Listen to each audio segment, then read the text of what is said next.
all as a behalf of our entire team of Anusandhan Commerce Coaching Center. I am Aparna Singh. Welcome to you all as a behalf of our entire team of Anusandhan Commerce Coaching Center. आप सबका स्वागत है हमारे channel पे। तो आज मैं लेकर आ गई हूँ एंटरप्रेन्योरशिप चैप्टर सेकंड। मैंने चैप्टर फर्स्ट पहले पोस्ट कर दिया है, तो आज है चैप्टर सेकंड के बारे, जो कि आपका है एनवायरमेंट स्कैनिंग, दैट मीन्स वातावरण का सूक्ष्म अध्ययन। ओके, तो स्टार्ट करते हैं चैप्टर सेकंड, जो कि आपका एग्जामिनेशन 23rd में जो होने वाले हैं उसके लिए बहुत ही इंपॉर्टेंट है। स्टार्ट करते हैं टॉपिक, जो कि हमारा है एनवायरमेंट स्कैनिंग। चैप्टर का नेम है, मैंने बोला कि स्टार्ट करने से पहले चैप्टर के नेम को समझते हैं, टॉपिक समझते हैं, तो चैप्टर खुद ब खुद हमारा आधा कंप्लीट हो जाएगा।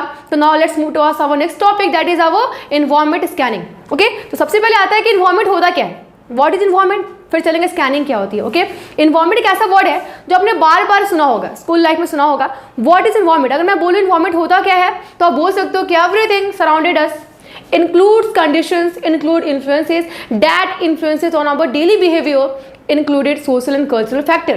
हम बोल सकते हैं कि वो हर एक चीज़, वो हर एक घटक जो हम पे, आप पे, या तो किसी एक बंदे पे या पूरे समुदाय पे अपना प्रभाव डालती है, उसको क्या बोलेंगे हम, एनवायरमेंट बोलेंगे, वातावरण बोलेंगे। ठीक है, और वातावरण से कॉमर्स में क्या है इंटरेक्शन, आगे चलेंगे, आगे पढ़ेंगे, तो इसके लिए आपको फुल वीडियो देखनी होगी। तो चलते हैं नेक्स्ट टॉपिक पे, पढ़ते हैं पहले एनवायरमेंट क्या है, क्या डेफिनेशन क्या है। तो आपको एग्जामिनेशन में लिखने हैं। मैंने हमेशा बोला है कि सारे टॉपिक्स आपके हिंदी या इंग्लिश दोनों में डील किए जाएंगे, तो आराम से समझते हैं है क्या एनवायरमेंट। मैंने बोला फर्स्ट वर्ड है एनवायरमेंट, वातावरण। होता क्या वातावरण, तो मैंने लिखा है, पढ़ते definition, environment refers to the surrounding conditions, यानी एक वर्ड है सराउंडिंग कंडीशन, जो हमारे अगल बगल ही कंडीशंस हैं उसको बोलते हैं एनवायरमेंट। वो कंडीशंस क्या क्या करते हैं, okay. Environment refers to surrounding conditions, influences and forces that influence और modify the aggregate of social और cultural conditions of an individual और ए कम्युनिटी। मैंने क्या बोला, हिंदी पढ़ते हैं, आसपास की स्थितियों, प्रभावों और ताकतों को संदर्भित करता है जो किसी व्यक्ति या समुदाय, या फिर वो एक पर्सन हो या फिर वो पूरे पर्सन का ग्रुप हो, ओके, की सामाजिक और सांस्कृतिक स्थितियों के समग्र रूप को प्रभावित या संशोधित करता है। मैंने क्या बोला कि एनवायरमेंट या तो किसी एक पर्सन को प्रभाव करेगा या तो पूरे ग्रुप पे प्रभाव डालेगा। जैसे अगर मैंने बोला कि मेरे दादाजी की डेथ हो जाती है, तो क्या मेरे दादाजी की डेथ होने से आपको कोई प्रॉब्लम होगी, नहीं होगी, दैट मीन्स वो एनवायरमेंट से मेरे लिए है। बट अगर मैंने बोला कि मोदी जी ने लॉकडाउन लगा दिया, तो प्रभाव आप पे भी पड़ा, मुझ पे भी पड़ा। यानी एनवायरमेंट आप उसको बोलोगे जो या तो प्रभाव डाले किसी एक बंदे पे, एक पर्सन पे, या तो पूरे कम्युनिटी पे प्रभाव डाले, उसका प्रभाव डालना चाहिए, या फिर वो निगेटिवली हो या फिर वो पॉजिटिवली हो, वो मैटर नहीं करता है। मे भी वो बहुत अच्छा प्रभाव डाल देगा, मे भी वो बहुत बुरा प्रभाव डाल देगा। अब आपके एग्जामिनेशन 12th बोर्ड में इसके पहले क्वेश्चन आ चुका है, बिहार बोर्ड के लिए मैंने बोला है। क्वेश्चन क्या पूछा था कि एनवायरमेंट इन्फ्लुएंसेस, ऑप्शन ए था पॉजिटिवली, ऑप्शन बी था निगेटिवली, एंड ऑप्शन सी था बोथ, ऑप्शन डी था नन। यानी क्वेश्चन आपका था कि वातावरण किसी मनुष्य या किसी समुदाय पर प्रभाव कैसे डालता है, बुरी तरीके से या फिर अच्छे तरीके से। तो आपका आंसर होगा सी, यानी दोनों ही प्रभाव डालता है, या फिर वो अच्छा हो या फिर वो बुरा हो। कोविड एग्जाम्पल ले लेते हैं हम सबके लिए, कोविड किसी किसी के लिए बहुत अच्छा हो गया, किसी के लिए बहुत बुरा हो गया। एग्जाम्पल लेते हैं, बहुत सारे बिजनेस हैं जो कि कोविड में बंद हो गए, बट पेटीएम एक ऐसा बिजनेस है जो कोविड में ही सबसे ज़्यादा सक्सेसफुल बिजनेस बन गया। तो वातावरण ही है जो कि किसी एक पर्सन के लिए बहुत अच्छा प्रोसेस ला सकता है, बहुत अच्छा अफेक्ट कर सकता है, किसी एक के लिए बहुत बुरा अफेक्ट कर सकता है। तो एनवायरमेंट क्या है, यहाँ से क्लियर हो गया होगा। डेफिनेशन है, स्क्रीनशॉट ले लेंगे आपका, फिर आगे बढ़ते हैं। ओके, एनवायरमेंट क्या क्लियर हो गया।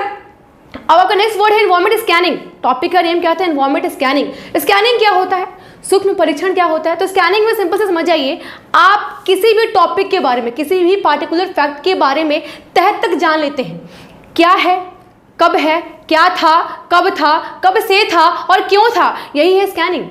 आपने जान लिया कि वो चीज़ जिसके बारे में आप जान रहे हो उसके बारे में A to Z जान जाना क्या है, स्कैनिंग है।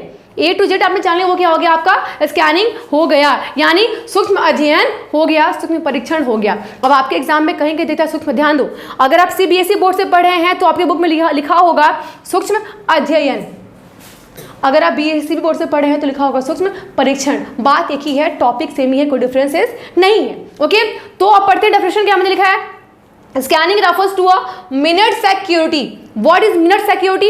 Minute security, that means a deeply analysis of a particular subject with having a minimum resources and quality. यानी किसी भी चीज़ों के बारे में आप जब बहुत डीपली नॉलेज लेते हो, छोटी से छोटी चीज़ के बारे में नॉलेज लेते हो, उसको बोलते हैं डीपली मिनट सिक्योरिटी। क्या बोलते हैं? Minute security. अब आपने जान लिया कि जो एक सामने एक पर्सन खड़ा है उसका नाम क्या है, उसके फादर का नेम क्या है, वो कहाँ से आया है, क्या करने आया है, क्या कर सकता है, हर एक चीज़ के बारे में आप जान गए तो आपने स्कैनिंग कर ली। स्कैनिंग मशीन आता है, वो क्या करता है? उसका काम ही क्या है? स्कैन कर लेना, यानी A to Z काम करना, एक एक की नॉलेज, सब कुछ नॉलेज जान जाना कि वो क्या है क्या नहीं था। तो अब हमें पढ़ना है कि बिजनेस में इन्वायरमेंट स्कैनिंग करता कौन है। क्वेश्चन पूछ सकता है कि who performing the task of environment scanning. Entrepreneur करता है, उद्यमी करता है। तो इन्वायरमेंट स्कैनिंग कौन करता है? एंटरप्रेन्योर। हिंदी में बोलते हैं कि वातावरण का सूक्ष्म परीक्षण कौन करता है? तो क्या बोलेंगे आंसर? उद्यमी या फिर साहसी। ओके, डेफिनेशन है, मे भी आप लोगों ने स्क्रीनशॉट निकाल लिया होगा। तो चलते हैं नेक्स्ट टॉपिक जो कि हमारा है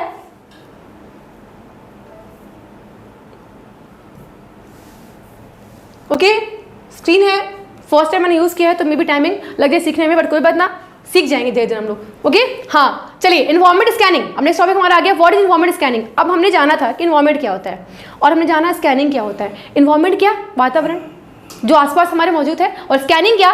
किसी चीज के बारे में डीपली नॉलेज लेना। अब मिलाते हैं तो क्या बन जाएगा? वातावरण के बारे में एक एक चीज जानना, सूक्ष्म अध्ययन करना ही क्या है? हमारा इन्वायरमेंट स्कैनिंग है। अब एक क्वेश्चन के आपके एग्जाम में आते हैं कि इन्वायरमेंट स्कैनिंग काम कौन करता है, इन्वायरमेंट स्कैनिंग करता कौन है, टॉप लेवल, मिडिल लेवल या फिर लोअर लेवल। तो मैं बता दूं आपको कि इन्वायरमेंट स्कैनिंग ऐसा वर्क है जो कि टॉप लेवल ही करता है, मिडिल एंड लोअर नहीं करता है। कोई डाउट नहीं होगा आपको, ठीक है। डेफिनेशन पढ़ते हैं, क्या हमने लिखा है? इन्वायरमेंट स्कैनिंग दैट मींस वातावरण का सूक्ष्म परीक्षण। ओके, डेफिनेशन में लिखा है कि environment scanning means carefully examine, carefully examine, not examine, carefully examine, ध्यान से देखना है आपको। Okay, carefully examine various factors and prevailing in the environment. यानी इन्वायरमेंट में जो भी चीज़ें चल रही हैं उसके बारे में आपने केयरफुली एग्जामिन कर ली तो आपने वातावरण का सूक्ष्म परीक्षण कर लिया। वातावरण में क्या चल रहा है, क्या नहीं चल रहा है, आपने सब कुछ जान लिया, वही क्या आपका है? वातावरण का सूक्ष्म परीक्षण। अब आपको देखना है कि वातावरण में किन किन चीज़ों के बारे में आप जानते हो। ओके, तो बिजनेस में अगर आप बिजनेस कर रहे हैं तो आपको जानना होता है social factor, cultural factor, economical factor, political factor as well as legal factor. यानी हिंदी मैंने बोला सामाजिक, सांस्कृतिक, आर्थिक, राजनीतिक और कानूनी कारक के बारे में आपको जानना होता है। अब आपका जैसे एग्जाम मैंने बोला एग्जाम्पल में कि कोई बिजनेस है, ठीक है, तो बिजनेस देखेगा कि उसको समाज, उसके सोसाइटी है, उसको नीड किसकी है, उसको आवश्यकता किसकी है। कश्मीर में अगर आप गए हो, सिंपल सी बात है कि वहां पे स्वेटर बिकेगा, तो आप सामाजिक घटक देखोगे कि वहाँ के वातावरण के में क्या लोग यूज़ कर रहे हैं, सोसाइटी क्या डील कर रही है, क्या मांग रही है। ओके, तो ये आएगा सोशल फैक्टर में। Next is your economical factor. Every factor which is related to monetary fund comes under economical factor. That means economical factor यानी हिंदी बोलते हैं आर्थिक घटक में चीज़ें आती हैं जो कि पैसों से संबंधित होती हैं। अब जैसे जीएसटी लग गया, ओके, तो बिजनेसमैन पढ़ेगा जीएसटी क्या है, जीएसटी कैसे है, जीएसटी अप्लाई क्या करेंगे, जीएसटी से कितना प्रॉफिट होगा, कितना लॉस होगा, तो इकोनॉमिकल फैक्टर पे भी ध्यान देना पड़ता है। Next is political factor. अब राजनीतिक फैक्टर भी देखना होता है। अब आपको देखना है कि राजनीतिक में क्या चल रहा है। मोदी जी कब आके बोल दे 500,000 का नोट बंद है, आपको देखना है। आपको देखना है कि हमारे जो पॉलिटिकल पार्टी अभी जो इन्फ्लुएंस में है वो क्या डिसीजन ले रहे हैं, क्या कर रहे हैं। तो लीगल फैक्टर यानी लॉ क्या क्या बन रहे हैं, जैसे बहुत सारे लॉज बने गए हैं बिजनेस के लिए, जैसे मिनिमम वेजेस एक्ट, तो बहुत सारे एक्ट्स बनाए गए, जैसे पार्टनरशिप एक्ट बनाए गए 1932 में। ओके, इंडियन कॉन्ट्रैक्ट एक्ट बना है। ये सारे एक्ट्स हैं जो कि हमारे लॉ के अंदर आते हैं। तो आपको एक बिजनेसमैन को, एक एंटरप्रेन्योर को लीगल फैक्टर पे भी फोकस करना पड़ता है। ओके, आई होप कि जो आपका चैप्टर ये टॉपिक है इन्वायरमेंट स्कैनिंग क्लियर हो गया होगा। Now let's move to our next topic that is our okay, तो चलते हैं नेक्स्ट टॉपिक की तरफ। वो हमारे क्या है? Importance of environment. इन्वायरमेंट का इंपॉर्टेंस क्या क्या होता है, यानी वातावरण का महत्व क्या क्या होता है, ये समझना है हमें। देखो मैंने क्या बोला, फर्स्ट टॉपिक क्या यहाँ पे बोलता है आपका internal environment. I am sorry, हाँ, इंपॉर्टेंस ऑफ इन्वायरमेंट आपको जानना है। तो देखिए मैंने क्या बोला, in quest of opportunity, in quest of opportunity. अवसर के संदर्भ में, अब सिंपल सी बात है, आप अवसर कहाँ खोजोगे? तो पर्यावरण में खोजोगे। आपको जो आपके लिए जो आप अपॉर्चुनिटी सर्च करोगे तो वो इन्वायरमेंट के अंदर ही सर्च करेंगे, जिसके लिए आपको इन्वायरमेंट चाहिए होता है। ओके, सेकंड इंपॉर्टेंस क्या हमारे बोल रहे हैं यहाँ पे, इन मेंटेनिंग द सस्टेनेबिलिटी, यानी हिंदी क्या है, स्थिरता बनाए रखने के लिए। सस्टेनेबिलिटी मीन्स क्या होता है, अगर पूछ दे या समझ में नहीं आ रहा हो समझ जाओ, स्टेबिलिटी को ही बोलते हैं सस्टेनेबिलिटी। आप स्टेबिलिटी भी लिख सकते हैं, कोई डाउट कोई दिक्कत यहाँ पे नहीं होगी। खासकर सीबीएसई बोर्ड के बच्चों, तो यहाँ पे आपके बुक में स्टेबिलिटी वर्ड यूज किया गया होगा। ओके, देखिए मैंने क्या बोला, हिंदी सेकंड पॉइंट क्या है, मेंटेनिंग सस्टेनेबिलिटी, स्थिरता बनाए रखने में, यानी आपको अपने बिजनेस में एक स्थिरता बनाए रखनी होती है। अब ये नहीं कि आज आपका बिजनेस कोई ए प्रोडक्ट प्रोड्यूस कर रहा है एंड 2 दिन बाद आप ऑर्डर देते हो कि नहीं अब बी बनना चाहिए। इससे क्या होता है कि आपके बिजनेस में लॉसेस होने के चांसेस हो जाती हैं। यानी जो आप काम कर रहे हो, जो आप प्लानिंग कर रहे हो, मैनेजमेंट कर रहे हो, कोई भी प्रोसेस को अप्लाई कर रहे हो, तो वो स्थिर रहे, वो बहुत समय तक आपके बिजनेस में रहे, लॉन्ग टर्म रन करे। ओके, उसके लिए इन्वायरमेंट चाहिए होता है आपको। थर्ड क्या मैंने बोला यहाँ पे, इन गेटिंग सक्सेस, सफलता कहाँ प्राप्त करेंगे? तो इन्वायरमेंट के अंदर ही प्राप्त करेंगे। इन्वायरमेंट ही नहीं रहा, कोई पर्यावरण ही नहीं रहा, तो आप सक्सेसफुल कहाँ बन पाओगे? जैसे अगर मान लेते हैं यूट्यूब ही नहीं रहा तो क्या वीडियो पोस्ट कर पाएंगे हम? इम्पॉसिबल है। तो इन्वायरमेंट ही नहीं रहा तो आप सक्सेसफुल पर्सन कहाँ बनोगे? तो सक्सेसफुल बनने के लिए भी इन्वायरमेंट की नीड हमें होती है, बहुत ईजी है। And next is self adaptation, यानी आप खुद को एडॉप्ट कहाँ करोगे, ढालोगे कहाँ पे? इन्वायरमेंट के अंदर ही। ये टॉपिक्स जो है बहुत ईजी हैं, आपको समझ में आ गया होगा। आत्म अनुकूलन। ओके, तो चलते हैं नेक्स्ट टॉपिक जो आपका आने वाला है, types of environment. Okay, types of environment. देखिए इन्वायरमेंट के कितने टाइप्स होते हैं आपको जानना है, तो 2 टाइप्स होते हैं इन्वायरमेंट के, इंटरनल एंड एक्सटर्नल, आंतरिक और बाहरी। समझना है क्या? यानी वो वैसा इन्वायरमेंट जो कि बिजनेसमैन के कंट्रोल में होती है उसको बोलते हैं इंटरनल इन्वायरमेंट, यानी वैसा वातावरण जो कि बिजनेस यानी व्यवसाय के नियंत्रण में होती है उसको बोलते हैं आंतरिक वातावरण। एंड वैसा इन्वायरमेंट जो कि बिजनेसमैन के कंट्रोल के बाहर होती है उसको बोलते हैं क्या? External environment. एग्जाम्पल लेते हैं, जैसे आपके बिजनेस में यूज हो रहा बिल्डिंग, अगर बिल्डिंग आप चाहे बिजनेसमैन कोई तो उसका कलर लाल की जगह पीला करवा सकता है, ब्लू करवा सकता है, उसका कंट्रोल में है कि नहीं है? कंट्रोल में है तो हम बोलेंगे इंटरनल में। बट एग्जांपल लेते हैं हम पॉलिटिकल फैक्टर, राजनीतिक, क्या आपके हाथ में है? नहीं है। अब मोदी जी ने आके 500,000 का नोट बंद किया, क्या आप रुकवा सकते हो उसको? क्योंकि हमारे कंट्रोल में नहीं है, तो हम कहाँ भेजेंगे उसको? एक्सटर्नल में। यानी जो भी चीज़ें हमारे कंट्रोल में होती हैं उसको बोलते हैं इंटरनल, हमारे नहीं बिजनेसमैन के, ठीक है। एंड जो चीज़ें बिजनेसमैन के कंट्रोल के बाहर होती हैं, आउट ऑफ कंट्रोल होती हैं, उसको बोलते हैं एक्सटर्नल इन्वायरमेंट। देखिए एग्जाम्पल लिखा है मैंने यहाँ पे, internal environment involves those factor which remains under the control of the entrepreneur, यानी एंटरप्रेन्योर के कंट्रोल में होती हैं, उसको बोलते हैं इंटरनल इन्वायरमेंट। यानी आंतरिक वातावरण में वे कारक शामिल होते हैं जो उद्यमी के नियंत्रण में होते हैं। जो मैंने बोला सेम लिखा है, स्क्रीनशॉट निकाल लेना है एंड नोट्स इसको कर लेना है, बिकॉज सारे टॉपिक्स आपके बुक के हैं बट लैंग्वेजेस डिफरेंट हैं। तो एग्जामिनेशन में आंसर लिखेंगे तो मार्क्स से ज़्यादा मिलने के चांसेस हैं। ओके, अब मैंने क्या लिखा है? External factor, the factors on which the entrepreneur has no control, control ही नहीं है तो कहाँ जाएगा? एक्सटर्नल में। जो मैंने बता दिया सेम वही बात लिखा है मैंने, वो कारक जिन पर उद्यमी का कोई नियंत्रण नहीं होता है उन्हें हम बोलते हैं बाहरी कारक, जैसे पॉलिटिकल फैक्टर हो गया, राजनीतिक हो गया, इकोनॉमिकल फैक्टर हो गया, लीगल फैक्टर हो गया। उस पर किसी भी बिजनेसमैन का कोई हाथ नहीं होता है, नहीं कोई कंट्रोल होता है। Okay, now we move towards the next topic, that is environment, वातावरण। जो मैंने बोला वही है, एक चार्ट में है, जो मैंने पढ़ाया इंटरनल एक्सटर्नल वही है, बस एक चार्ट में है। तो क्या है समझते हैं, इंटरनल एक्सटर्नल। एग्जाम्पल्स आपके एग्जाम में आने वाले हैं। देखो तो मैंने क्या बोला, इंटरनल इन्वायरमेंट में क्या क्या आते हैं? लैंड, जमीन। जमीन तो आपके हाथ में है, बिजनेसमैन के हाथ में है, वो कहाँ जमीन खरीदे, क्या जमीन खरीदे, कितना जमीन खरीदे। आज जमीन खरीदा है, मे बी कल जमीन चेंज कर सकता है, तो ये बिजनेसमैन के हाथ में होता है कि नहीं होता है? अगर कंट्रोल में हो गया तो कहाँ डालेंगे हम? इंटरनल में डालेंगे। सेकंड इज योर ऑर्गेनाइजेशन, पूरा संगठन बिजनेसमैन के कंट्रोल के अंदर होता है तो कहाँ जाएगा? इंटरनल में। सेकंड आपका प्रोडक्शन, उत्पादन। अब आपका बिजनेस है, क्या बनाओ क्या नहीं बनाओ आपके हाथ में है, ठीक है, तो कहाँ जाएगा ये? इंटरनल में। थर्ड इज बिल्डिंग, भवन। अब जो पूरा बिजनेस का बिल्डिंग है वो भी आपके हाथ में होता है ना, कि बिल्डिंग का कलर लाल करवाओ, पीला करवाओ, नीला करवाओ, वो बिजनेसमैन के हाथ में होता है, कंट्रोल में होता है। ठीक है, तो कहाँ जाएगा, इंटरनल में। And last is your capital and labour, यानी आप कितना पूंजी लगाओगे, कितना पैसा लगाओगे, ये भी आपको कोई और नहीं बताने वाला है, आपके कंट्रोल में है ये। And last is your labour, यानी आपके बिजनेस में कितने वर्कर्स काम करेंगे, ये भी आपके कंट्रोल के अंदर होता है। तो जो भी बिजनेसमैन या एंटरप्रेन्योर के कंट्रोल के अंदर होता है उसको हम बोलते हैं internal environment. Now we have to move about external environment. What is external environment?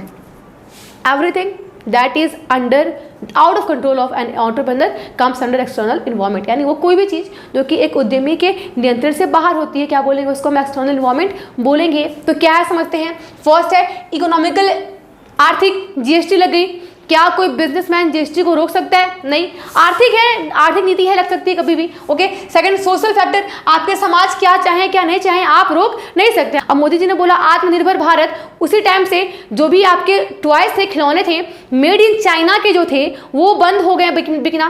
क्यों बंद हो गए? समाज ने बाइकआउट किया। ठीक है, तो सामाजिक घटक भी देखना होता है, आपके हाथ में नहीं है ये सब।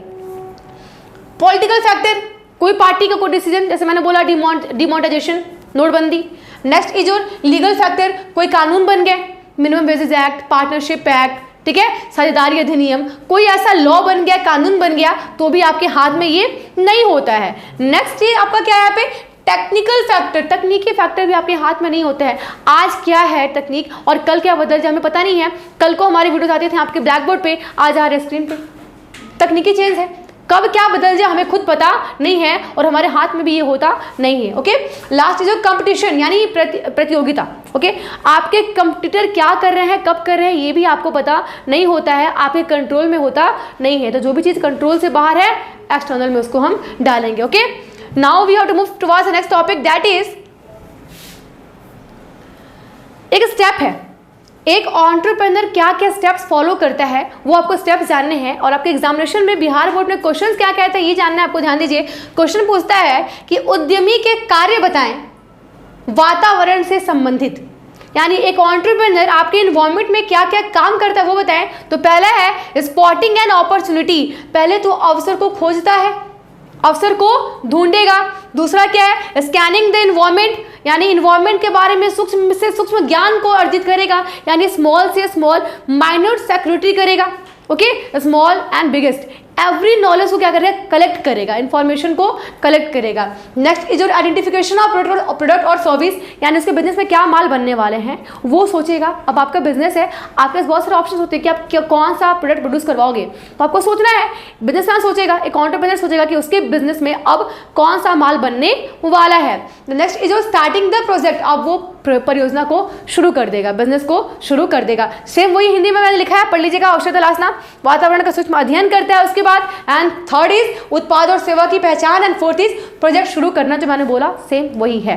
ओके, स्क्रीनशॉट निकालते रहेंगे आप लोग, सारे टॉपिक्स बहुत ही वीवीआई हैं, नोट डाउन कर लीजिएगा। ओके, नाउ हमारा नेक्स्ट टॉपिक आता है, वहां चलते हैं। ओके, चलिए, क्या है एनवायरमेंट स्कैनिंग। अब एनवायरमेंट स्कैनिंग कितने लेवल्स पे होते हैं, उनके लेवल्स क्या क्या होते हैं। तो दो लेवल्स हैं, दिख रहा होगा आपको, माइक्रो एंड मैक्रो। समझना है डिफरेंस क्या होता है माइक्रो में एंड मैक्रो में। प्रोनाउंसिएशन करेंगे अगर हम तो ढंग से करेंगे, एक होता है माइक्रो एंड एक होता है मैक्रो। ओके, हिंदी पढ़ते हैं, हिंदी मैंने क्या बोला यहाँ पे, पहला है two levels of external environment are, यानी जो भी बाहरी घटक होते हैं, बाहरी इन्वायरमेंट होते हैं आपके, उसके दो लेवल्स होते हैं। वो कौन से लेवल्स होते हैं आपको जानना है। First is your macro environment and second is your micro environment. Hindi पढ़ेंगे इसको, हिंदी में भी नहीं लिखा है यहाँ पे। ओके, चलिए, हाँ, समष्टि वातावरण लिखा है यहाँ पे एंड सूक्ष्म पर्यावरण यहाँ पे लिखा हुआ है। अब समझते हैं व्हाट इज मैक्रो इन्वायरमेंट, समष्टि वातावरण क्या होता है। तो प्रोनाउंस करते हैं, क्या लिखा है मैंने यहाँ पे, it refers to the global environment. एक वर्ड है जो रेड से यहाँ पे लिखा हुआ है, that's the most VVI part and we can say that's is a keyword to remember what is the macro environment. Okay, क्या मैंने लिखा है यहाँ पे कि it refers to the global environment in which an entrepreneur carries out its activity. Hindi मैंने क्या लिखा है यहाँ पे कि यह एक वैश्विक वातावरण को संदर्भित करता है जिसमें कि एक उद्यमी अपनी गतिविधियों को अंजाम देता है। एक वैश्विक मैंने बोला, ध्यान दो मैंने क्या बोला, मैक्रो इन्वायरमेंट में वैश्विक वातावरण आते हैं जो कि पूरे दुनिया में फैला हुआ हो, एक कंट्री में नहीं फैला है, ना कि बिहार, ना ही यूपी, ना मध्य प्रदेश, नहीं, वैश्विक वातावरण है, पूरे कंट्री में फैला हुआ है, तो क्या बोलेंगे उसको? Macro environment. एंड वैसा वातावरण जो किसी एक सीमित क्षेत्र तक फैला है उसको क्या बोलेंगे हम? Micro environment. डाउट क्लियर हो गया होगा। ओके, पढ़ते क्या है? It refers to those factor which remains under the control of the entrepreneur, जो कि एंटरप्रेन्योर कंट्रोल में होते हैं। ओके, चलिए अब चलते हैं नेक्स्ट टॉपिक क्या आपका, देखते हैं। फैक्टर्स अफेक्टिंग इन्वायरमेंट स्कैनिंग, यानी वातावरण के सूक्ष्म अध्ययन पे को प्रभाव डालने वाले कौन कौन से घटक होते हैं आपको जानना है। जो मैंने पहले बोला था वही है, मैंने क्या बोला? इकोनॉमिकल फैक्टर यानी आर्थिक घटक। अब इकोनॉमिकल फैक्टर में क्या क्या आते हैं, एक फिगर देख लीजिए, फिगर बने हुए हैं। फर्स्ट है इंडस्ट्रियल पॉलिसी। क्या है इंडस्ट्रियल पॉलिसी? ऐसे कोई पॉलिसीज आ गई जो कि इंडस्ट्री के लिए होती है, वो आएगी आपकी इकोनॉमिकल में। Second is your monetary policy, सारे पॉलिसीज आएंगे, ठीक है, इतने सारे पॉलिसीज का नाम है मॉनेटरी पॉलिसी। थर्ड इज जो fiscal policy and last is जो ट्रेड पॉलिसी। अगर जितने सारे पॉलिसीज बनते हैं वो सारे आपके आर्थिक घटक में आते हैं। ओके, ये सारे घटक हैं जो कि आपके इन्वायरमेंट स्कैनिंग में प्रभाव डालते हैं। जो भी कोई बंदा अगर इन्वायरमेंट स्कैनिंग करेगा तो ये सारे जो घटक है, ये सारे जो फैक्टर्स हैं वो इफेक्ट अपना डालने वाले हैं। एग्जाम में क्या क्वेश्चन पूछता है कि कुछ आर्थिक घटक के एग्जाम्पल बताएं, ठीक है, right some example of economical policy या फिर इकोनॉमिकल फैक्टर। तो एग्जाम्पल्स यहाँ पे फिगर डाउन में आपको लिखे हुए हैं, आप उतार लेंगे। ओके, चलिए अब चलते हैं नेक्स्ट। कौन सा घटक आता है? बी हमारा सोशल आएगा। सामाजिक घटक, फिगर देख लीजिए क्या क्या आता है सामाजिक घटक में। अब देखो मैंने क्या बोला, जो फिगर है सबको ध्यान से देखना है। सामाजिक घटक को आपको ध्यान से देखना होता है क्या है क्या नहीं है। पूरे समाज आएंगे आपके इसमें, क्या आएंगे? पूरे समाज आएंगे, सोसाइटी आएंगे, आपके लोग आएंगे। Okay, first is your literacy level in society. देखिए मैंने क्या बोला, सामाजिक घटक में क्या आते हैं? Literacy rate level of society, यानी आपका समाज कितने हद तक शिक्षित है, कितने हद तक शिक्षित है। अगर वो शिक्षित ज़्यादा है तो आप वो चीज़ें बनाओगे जो कि शिक्षा से संबंधित होते हैं। बट अगर आपका समाज आपको पता है कि ज़्यादा शिक्षित नहीं है तो हम वो चीज़ नहीं बनाएंगे जो कि बहुत ज़्यादा एजुकेशन से संबंधित हो। तो आपको देखना है कि आप जहाँ माल बेच रहे हो क्या वहाँ के लोग शिक्षित हैं या नहीं, या फिर वहाँ के लोगों की आदतें क्या क्या है, आपको देखना है। तो आपको देखना है कि आपके जो लोग हैं जहाँ पे आप माल बेच रहे हो वो क्या यूज़ करते हैं, कितने लिटरेट हैं, कितने शिक्षित हैं। लिटरेट मीन्स होता है शिक्षित, लिटरेसी मतलब क्या? शिक्षिता का दर।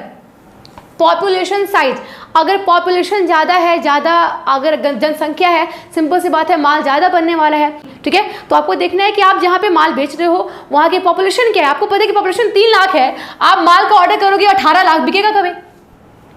देखना है कि पॉपुलेशन कितनी है एंड उसके अकॉर्डिंग आप प्रोडक्ट की क्वालिटी या क्वांटिटी को चूज करोगे। नेक्स्ट इज जो सेक्स रेशियो, यानी कितने फीमेल हैं और कितने मेल हैं, कितने फीमेल हैं कितने मेल हैं, आपको देखना है। अगर ज़्यादा फीमेल है तो आप वो चीज़ें बनाएंगे जो कि फीमेल्स के लिए हैं, ज़्यादा मेल्स हैं तो आप वो चीज़ें बनाओगे जो कि मेल्स के लिए हैं। तो सेक्स रेशियो भी आपको देखना होता है। नेक्स्ट इज योर फैशन, क्या चल रहा है, ठीक है। फैशन इज वेरी इंपॉर्टेंट चीज़। अगर ट्रेंडिंग आप देखोगे तो आपको देखना है कि आपके जो लोग यूज़ कर रहे हैं वो फैशन कौन सा यूज़ कर रहे हैं। सिंपल सी बात है, अब आज चल के आप देखोगे बिजनेसमैन सिंपल या प्लेन जीन्स प्रोड्यूस नहीं कर रहे हैं। क्यों? उन्हें पता है कि जो लोग हैं वो फैशन जीन्स यूज़ कर रहे हैं, डैमेज रफ यूज़ कर रहे हैं। ओके, तो आपको देखना है कि आपका सोसाइटी कौन सी चीज़ें यूज़ कर रहे हैं, फैशन क्या चल रहा है। ओके, अब चलते हैं नेक्स्ट फैक्टर जो कि आपको हमारा आता है पॉलिटिकल फैक्टर, ठीक है। फिगर देखते हैं, फिगर को बहुत ही समझना ध्यान से। जो फिगर है मैंने एक बोला कोका कोला। ओके, देखिए एग्जाम्पल लेते हैं 1900 कुछ में एक आपकी पॉलिटिकल पार्टी थी, Samajwadi party, Janata Dal party, I am sorry, Janata Dal party थी। ओके, उस पार्टी ने एक डिसीजन लिया कि हमारे कंट्रीज में अब एमएनसीज नहीं आएंगे, मल्टीनेशनल कॉरपोरेशन नहीं होगी। उनके पार्टी ने क्या लिया था, डिसीजन लिया था, ठीक है। ये जो पार्टी है उसने सारे मल्टीनेशनल कॉरपोरेशन को बंद कर दिया। क्या कर दिया? बंद कर दिया। मल्टीनेशनल कॉरपोरेशन उसको बोलते हैं जिसका बिजनेस एक देश से दूसरे देश में फैला हुआ है, यानी एक देश में माल नहीं बिक रहा है उसका, बहुत सारे देशों में माल उसका बिक रहा है, उसको बोलते हैं मल्टीनेशनल कॉरपोरेशन। उन्होंने बंद कर दिया था। तो उसके चलते क्या हुआ था, उस टाइम हमारे कंट्री में कोका कोला बैन हो गया, ठीक है। तो अब ध्यान दो, पॉलिटिकल फैक्टर, एक किसी पॉलिटिकल पार्टी ने डिसीजन लिया, क्या बिजनेस से प्रभाव आया कि नहीं आया? कोका कोला बंद हो गया, ठीक है। तो आपको देखना है कि कौन कौन से फैक्टर्स हैं जो कि प्रभाव डालते हैं। तो पॉलिटिकल फैक्टर भी आते हैं। मोदी जी ने बोला नोटबंदी कर दी, ठीक है, डीमोनेटाइजेशन कर दिया, तो प्रभाव पड़ी कि नहीं पड़ी। ओके, नेक्स्ट जो टेक्निकल फैक्टर क्या होता है कि अभी टेक्नोलॉजी क्या क्या चल रही है, आप जो लेटेस्ट टेक्नोलॉजी चल रही है आपको वो अप्लाई करना पड़ता है। सो एग्जांपल लेते हैं, जब कोविड आई थी तो पहले जो मार्क्सिस बनते थे वो बनते थे बाय द हैंड, पहले हाथ से लोग मार्क्स बनाते थे। बट जैसे ही कोविड बढ़ता गया, टाइम्स बीतते गए, अब मार्क्सिस बन रहे हैं आपके मशीन से, जो कि फास्ट हो रहे हैं प्रोडक्शन। ओके, तो आपको देखना है कि टेक्नोलॉजी क्या क्या चेंजेस आ रही हैं। अगर आप लेटेस्ट टेक्नोलॉजी को अप्लाई नहीं करते हैं तो आगे जाके मे बी आपको लॉसेस हो सकते हैं। ओके, टेक्निकल फैक्टर्स जितने सारे आपको दिख रहे हैं सारे टेक्निकल फैक्टर हैं। वाईफाई हो गया, लैपटॉप हो गए, टैबलेट्स हो गए, सारे टेक्निकल फैक्टर्स हैं आपके। ओके, मशीन्स हो गए, कैलकुलेटर हो गया, आपकी ये भी जो है आपका वॉच हो गया, मशीन्स, शेयरिंग मशीन। पहले आप ऐप को शेयर नहीं कर पाते थे, with the help of this logo you can share any app to anybody. ये सारे टेक्नोलॉजिकल चेंजेस हैं, जितने मैंने बताया ये सारे टेक्नोलॉजी चेंजेस में आए हैं। That's why it's also affect our business. ये सबका प्रभाव हमारे बिजनेस पे पड़ा है। ओके, चलिए अब चलते हैं नेक्स्ट टॉपिक, जो कि हमारा क्या है, is taking time to learning the technical process. Okay, I am first using this screen, that's why it's very difficult for me to integrate this. चलिए, ई लीगल फैक्टर, वैधानिक घटक क्या होता है? What is legal factor? बहुत सारे कानून आ गए, जैसे मैंने एग्जांपल बोला मिनिमम वेजेस एक्ट, ठीक है, मिनिमम वेजेस एक्ट, ये आएंगे लीगल में आपके। मैंने सेकंड क्या लिखा, अगर लिखते हैं पार्टनरशिप एक्ट, पार्टनरशिप एक्ट, तो ये भी जाएगा किसमें? लीगल फैक्टर में। बहुत सारे एक्ट्स आपके हैं जो कि आपके ये बनाए गए हैं। ओके, आप उतार लीजिएगा, क्वेश्चन आ सकता है कि लीगल फैक्टर में क्या क्या आते हैं। Example of legal factor, okay, first is minimum wages act, second partnership act, and third आप बोल सकते हो Indian contract act. Indian contract act, partnership act आया था 1932 में, ठीक है। चलिए, कंपनी एक्ट आप लिख सकते हो। ये सारे एक्ट्स हैं जो कि हमारे कंट्री में बिजनेस के लिए बनाए गए हैं, तो लीगल फैक्टर प्रभाव डालता है। नेक्स्ट जो कॉम्पिटिटिव फैक्टर, आपके प्रतियोगी क्या कर रहे हैं आपको देखना होता है। अब आपको पता है, एग्जांपल लेते हैं, अगर आज आप देखोगे कॉम्प्लान के बिजनेस में 50% ऑफ लाता है वो ऑफर, तो कल हॉलिक्स में भी 50% ऑफ हो जाती है। क्यों? वो कंपटीटर पे ध्यान दे रहे हैं एंड देख रहे हैं कि उनके कंपटीटर प्रतियोगी क्या कर रहे हैं। आपको देखना है, अगर आपके कंपटीटर आपके जैसा सेम या सिमिलर माल 5 में बेचते हैं और आप 6 में बेचोगे, तो सिंपल सी बात है, लोग आपके कंपटीटर का माल खरीदने वाले हैं।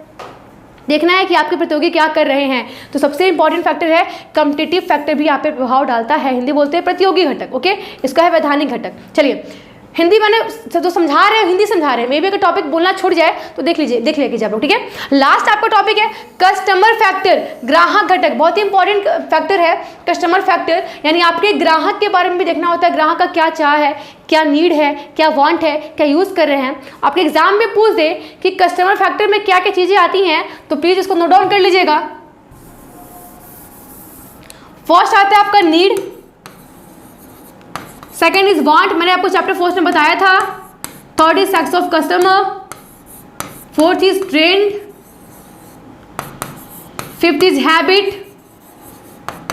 Sixth is location.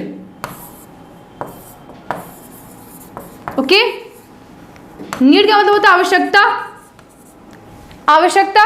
वांट मतलब होता है हिंदी चाहत, सेक्स रेशियो मतलब होता है कि लिंग, ट्रेंड मतलब होता है वही फैशन, हैबिट में होता है आदत, एंड लोकेशन में होता है क्षेत्र। अब आपको देखना है कि आपके कस्टमर के बारे में आप इन चीज़ों के बारे में जान देते हो, यानी कि आपको कस्टमर की नीड किसकी है।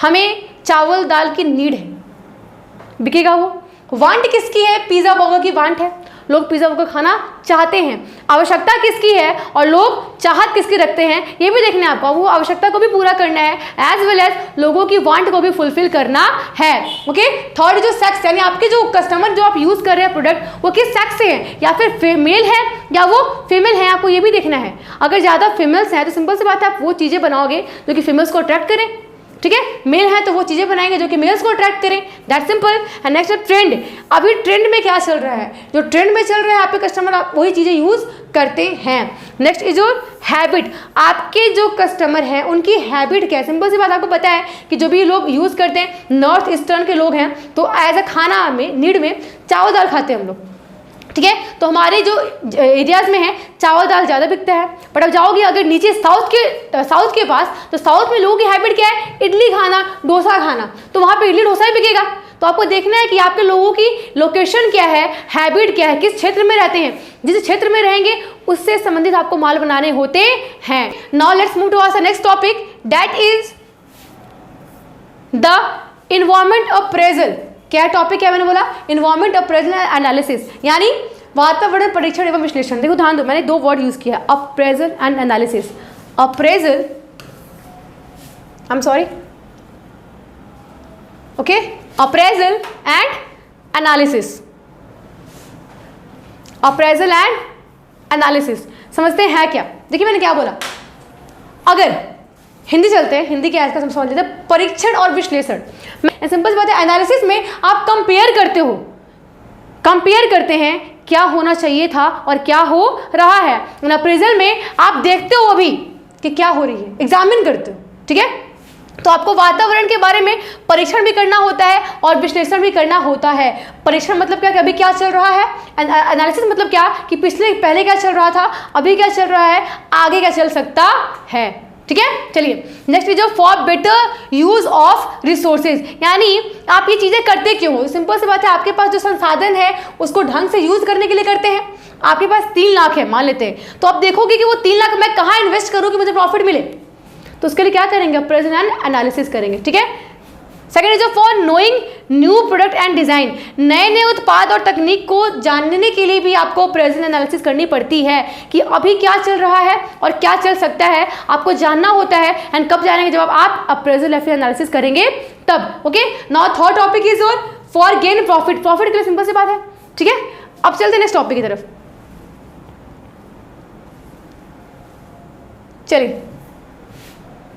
डिफिकल्टीज इन इन्वायरमेंट स्कैनिंग, जब भी कोई पर्सन इन्वायरमेंट स्कैनिंग करता है तो उसके समय उस टाइम उसको क्या क्या डिफिकल्टीज आती हैं, क्या क्या प्रॉब्लम्स आती हैं वो जानना होता है। एंड ये मैंने बोला कि वीवीआई पोर्शन है, लिख लीजिएगा इसको, ओके।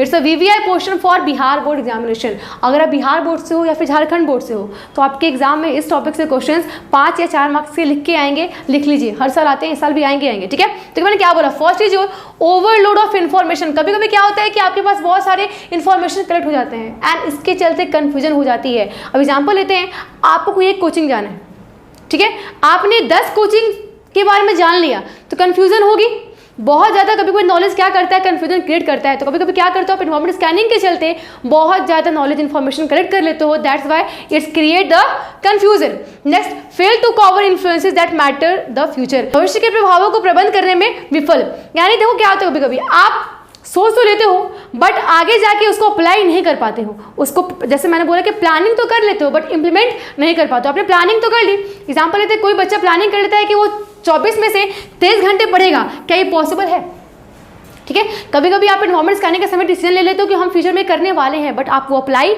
नहीं कर पाते हो, ये प्रॉब्लम्स आती हैं। Third is far from realities, कभी कोई क्या होता है कि जो अस्तित्व होती है, वास्तविकता होती है, उससे बहुत दूर चले जाते हैं आप सोचते सोचते। जैसे बहुत आपको बताओ एग्जाम्पल्स में, एक एग्जाम्पल लेते हैं, चाइना में एक बिजनेस है, नेम नहीं लेंगे, ले भी नहीं सकते हैं। अगर कोई बिजनेस लॉस में जा रहा है तो एक कानून बोलता है कि आपको पढ़ाते समय उस लॉस में जाने वाले बिजनेस का नाम नहीं लेना है, नाम नहीं लेते, ठीक है। एग्जाम्पल लेते हैं, एक्स बिजनेस है तो कोई चाइना का है, ठीक है।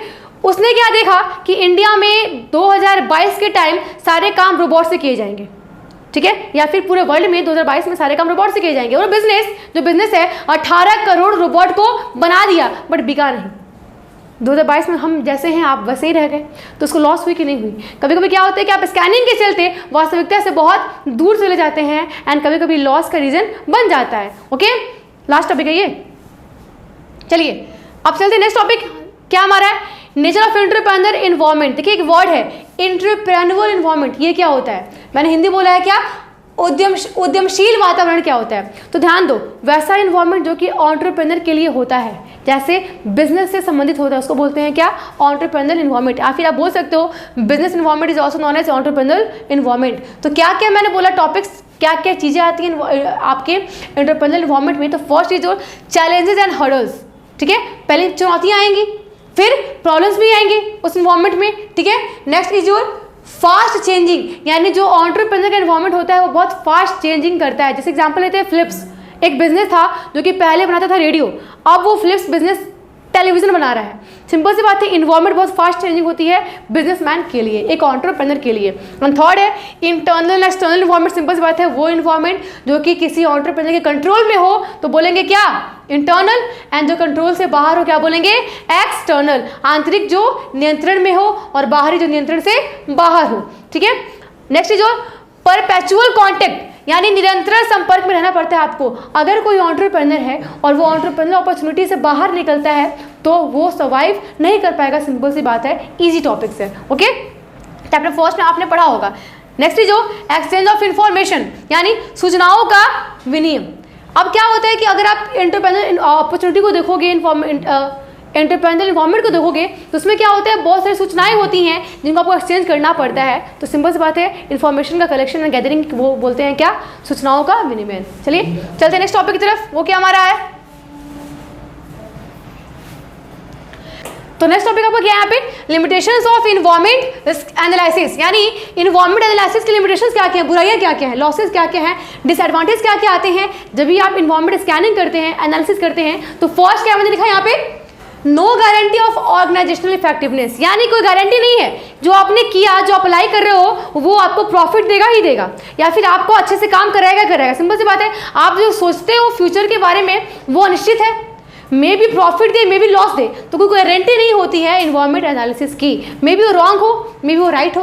ओके, अब अगर प्रैक्टिकल डिफिकल्टीज, अब क्या होता है कि आप सोच तो लेते हो बट उसको वास्तविकता में अप्लाई करने में डिफिकल्टीज होती है, यानी व्यवहारिकता में कठिनाइयाँ होती हैं। नेक्स्ट क्या है, अनसर्टेन फ्यूचर, फ्यूचर अनिश्चित है, लॉस देगा वो चीज़, प्रॉफिट देगा कि पता आपको नहीं है। एग्जाम्पल लेते हैं, बिजनेस है, जो अगर बिजनेस सबसे पहले कोई चेंजेस लाती है तो उसके दिमाग में एक आइडिया होती है कि वो चेंजेस मे भी प्रॉफिट देगा मे भी लॉस देगा, तो अनसर्टेन होता है। अगर प्रॉफिट देगा तो सही है, लॉस देगा तो आपको दिक्कत होगी।